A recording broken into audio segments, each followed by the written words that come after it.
Tu sais, souvent tu es enfermé dans le peu de connaissances que tu as. Mais il y a autre chose à connaître. Si tu connaissais le don de Dieu, tu aurais changé ta façon de faire. Tu as fait des études, voilà pourquoi tu déclares que cette maladie est incurable. Mais si tu connaissais ce que Dieu avait donné à la terre, tu aurais su que tous ceux qui croient en son nom ont le pouvoir de sortir des chaînes de la maladie et de vivre longtemps.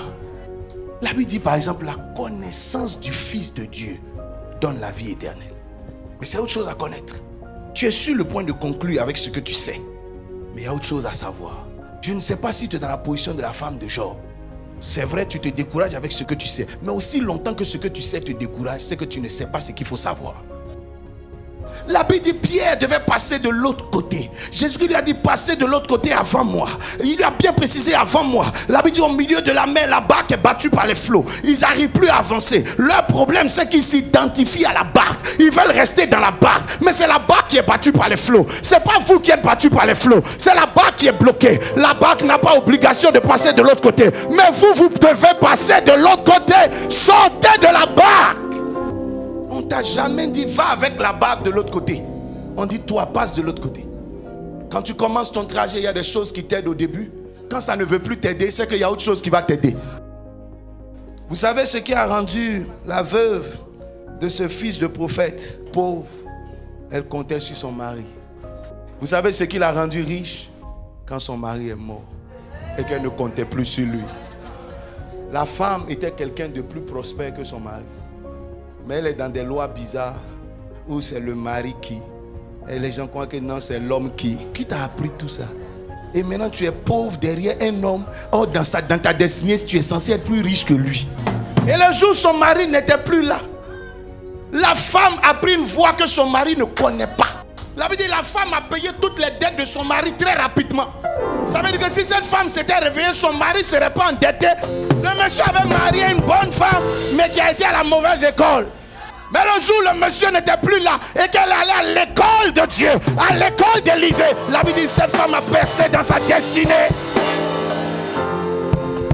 Je te sors de cet esclavage mental dans lequel on t'a foutu depuis quelques années. Sors de là, sors de là, sors de là.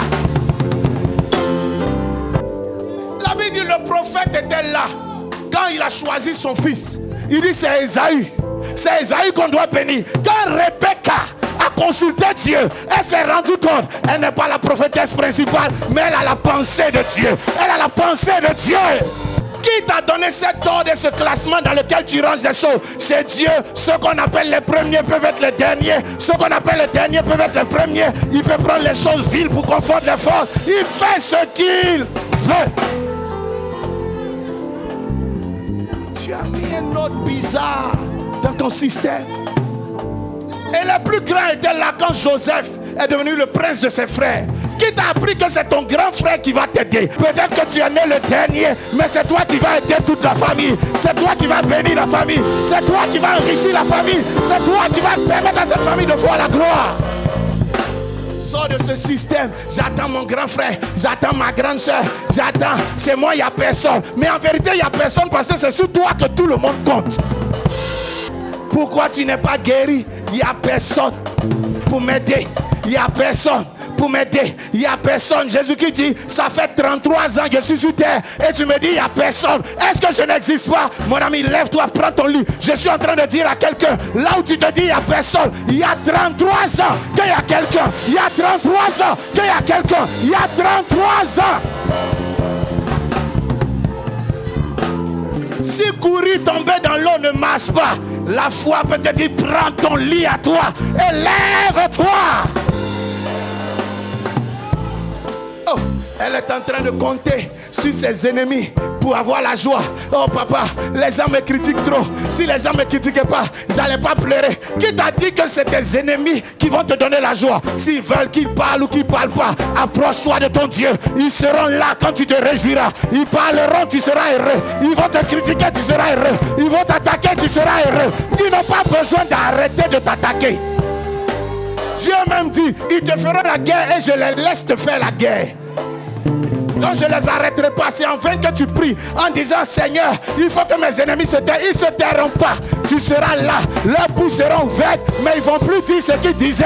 Ils vont changer de langage. Emprunte le chemin de la foi. Sors de ta petite maison. Sors de ton petit espace. Emprunte le chemin de la foi.